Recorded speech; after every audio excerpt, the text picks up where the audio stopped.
Olá pessoal, dando sequência aos nossos casos clínicos, 16 casos clínicos, 16 dislipidemia, pegando carona nos vídeos que nós falamos sobre a estrutura das estatinas, o histórico das estatinas. Nós agora vamos falar um caso clínico que vai vincular-se às estatinas.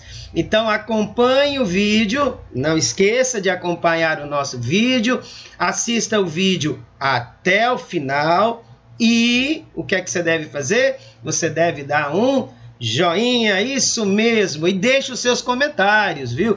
Divulgue o nosso canal, canal Vision Pharma, para os seus amigos, compartilhe o vídeo nas suas redes sociais, aproveitando aí as nossas redes sociais também, né?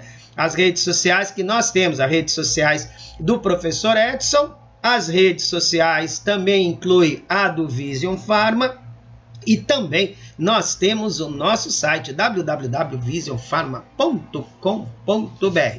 Bom, mas vamos então ao que interessa, que é exatamente esse caso clínico. É um caso clínico muito interessante. Ao finalzinho eu vou fazer um chamado em relação às particularidades do mecanismo de ação, porque nesse caso clínico será questionado exatamente um dos pontos, é exatamente o mecanismo de ação. Então vamos ao que interessa. Paciente VCH, gênero masculino, sobrepeso, idade 50 anos, trabalha em padaria, permanecendo em posição vertical por todo o período de trabalho. Paciente com diagnóstico de diabetes mellitus tipo 2, é insulino dependente, isso é muito importante, relatando cegueira noturna. Tem mais um aspecto aí que deve ser analisado. Faz uso de simvastatina, 40 mg ao dia, para controle do colesterol, e metformina, 500 mg ao dia, associado à insulinoterapia para controle do diabetes.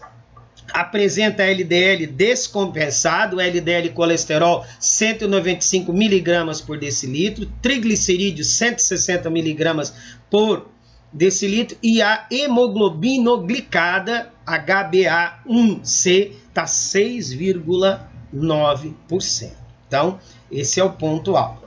Após nova consulta, foi realizada a substituição da simvastatina por rosuvastatina, 20 mg ao dia, dose inicial, inserindo ezetimiba como fármaco de associação. Nesse caso, nós vamos discutir a importância dessa associação, 10 mg ao dia.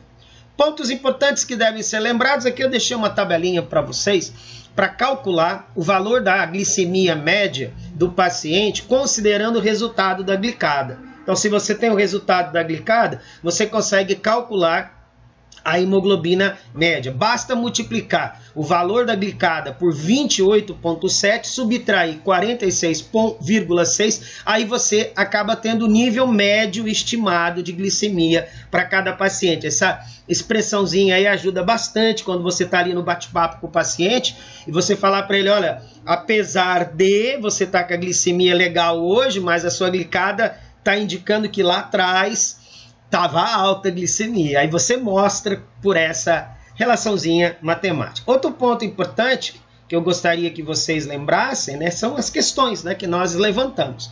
Então, como é a classificação bioquímica das dislipidemia? Primeira pergunta, deixa a resposta aí nos comentários.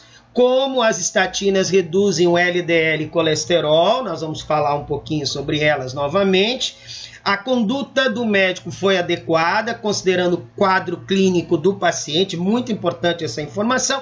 Diga sim, diga não, comente sobre a importância desse sinergismo. E qual outro medicamento ou associação poderia ser utilizado? É uma outra alternativa. E quais medidas não farmacológicas poderiam ser empregadas? Então você tem aí 5 questões para responder. Deixa no comentário abaixo, tá? Não deixe de comentar. São pontos importantes aí no seu cotidiano, na farmácia comunitária, no seu consultório, você farmacêutico clínico que faz acompanhamento de pacientes que apresentam dislipidemia. Mas eu gostaria muito, para finalizar esse nosso bate-papo, falar um pouquinho sobre os medicamentos que estão disponíveis para terapêutica. Nós temos então as estatinas. Estatina a gente já falou, né? Ela, num outro vídeo, ela age inibindo a hidroximetilglutariil-CoA redutase, né? E acaba tendo um efeito sobre a redução do LDL colesterol. Nós mostramos para vocês, inclusive, as diferenças em termos do delta, né, da concentração mínima e da concentração máxima, e aí vai depender da estatina empregada e vai também depender da dose que inicialmente foi utilizada. De um modo geral, as estatinas elas são bem toleradas, né? Mas elas podem causar elevação transitória, isso é importante de ser acompanhado, da AST-ALT, a antiga TGO-TGP, e deve ser lembrado que se houver um aumento 3 vezes em relação à referência, deve suspender o uso da estatina.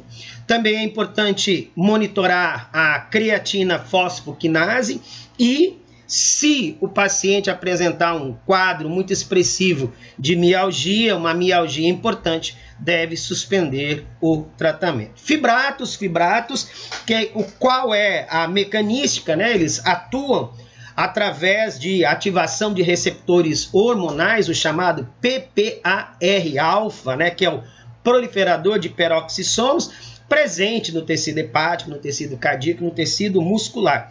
E também potencializa a lipase lipoproteica, né, que acaba, em última instância, reduzindo os triglicerídeos e é útil, no caso do fibrato, os fibratos são úteis para pacientes que apresentam triglicerídeo acima de 500 miligramas por decilitro. É importante essa informação também.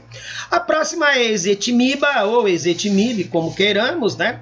Ela atua inibindo de modo seletivo o processo de captação, o processo de absorção das substâncias como colesterol e também os fitoesteróis relacionados ao colesterol. Ao serem associadas às estatinas, promove um sinergismo e um efeito marcante em relação à redução do LDL colesterol. Ácido nicotínico aumenta os níveis de HDL, conforme nós podemos observar, de 15% a 30%.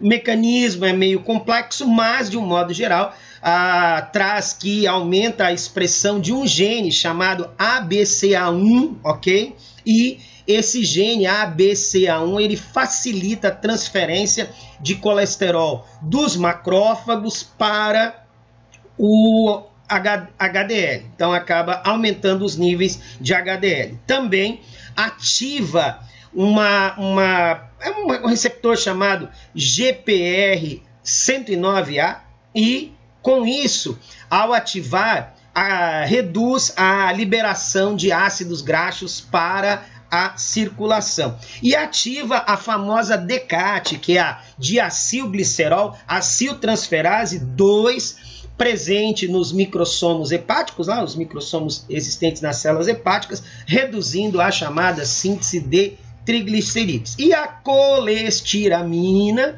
são chamadas de resinas sequestradoras de ácidos biliares e acabam reduzindo a absorção de colesterol. Tá? Ela é indicada quando a meta a ser alcançada de redução do LDL colesterol não foi alcançada. Olha só que bacana, essa aula é top, viu?